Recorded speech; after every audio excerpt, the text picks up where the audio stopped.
ರಾಯಚೂರು ಪ್ರಜಾಪಿತ ಬ್ರಹ್ಮಕುಮಾರಿ ಈಶ್ವರೀಯ ವಿಶ್ವವಿದ್ಯಾಲಯದಿಂದ ಸ್ವಾಮಿ ವಿವೇಕಾನಂದ ಜಯಂತಿ ಹಾಗೂ ರಾಷ್ಟ್ರೀಯ ಯುವ ದಿನಾಚರಣೆಯ ಪ್ರಯುಕ್ತ ಜನವರಿ 12ರಂದು ನಗರದಲ್ಲಿ ಕಾಲ್ನಡಿಗೆ ಜಾಥಾ ನಡೆಸಲು ನಿರ್ಧರಿಸಲಾಗಿದೆ ಎಂದು ವಿಶ್ವವಿದ್ಯಾಲಯದ ಸಂಚಾಲಕಿ ರಾಜಯೋಗಿನಿ ಸ್ಮಿತಾ ಅಕ್ಕನವರು ಹೇಳಿದರು.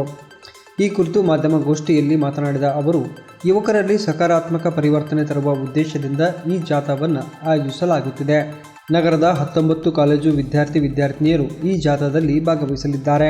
ಮಹಾತ್ಮ ಗಾಂಧಿ ಕ್ರೀಡಾಂಗಣದಿಂದ ಪ್ರಾರಂಭವಾಗುವ ಈ ಜಾಥಾವು ವಿವಿಧ ವೃತ್ತಗಳ ಮೂಲಕ ಬ್ರಹ್ಮಕುಮಾರಿ ಈಶ್ವರೀಯ ವಿಶ್ವವಿದ್ಯಾಲಯಕ್ಕೆ ಬಂದು ತಲುಪಲಿದೆ.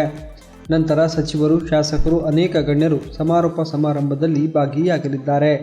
ಹಾಗಾಗಿ ಯುವಜನತೆ ಹೆಚ್ಚಿನ ಸಂಖ್ಯೆಯಲ್ಲಿ ಭಾಗವಹಿಸಿ ಸ್ವಾಮಿ ವಿವೇಕಾನಂದರ ಆಶಯಗಳಿಗೆ ತಮ್ಮ ಬೆಂಬಲವನ್ನು ಸೂಚಿಸಬೇಕೆಂದು ಕರೆ ನೀಡಿದರು.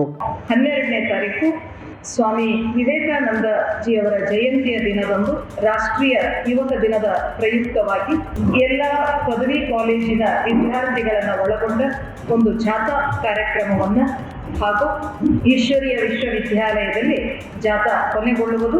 ಅಲ್ಲಿಯವರೆಗೆ ಆಧ್ಯಾತ್ಮಿಕ ಜಾಗೃತಿಯ ಕಾರ್ಯಕ್ರಮಗಳನ್ನು, ಮೌಲ್ಯ ಜಾಗೃತಿಯ ಕಾರ್ಯಕ್ರಮಗಳನ್ನು ಹಮ್ಮಿಕೊಳ್ಳಲಾಗಿದೆ.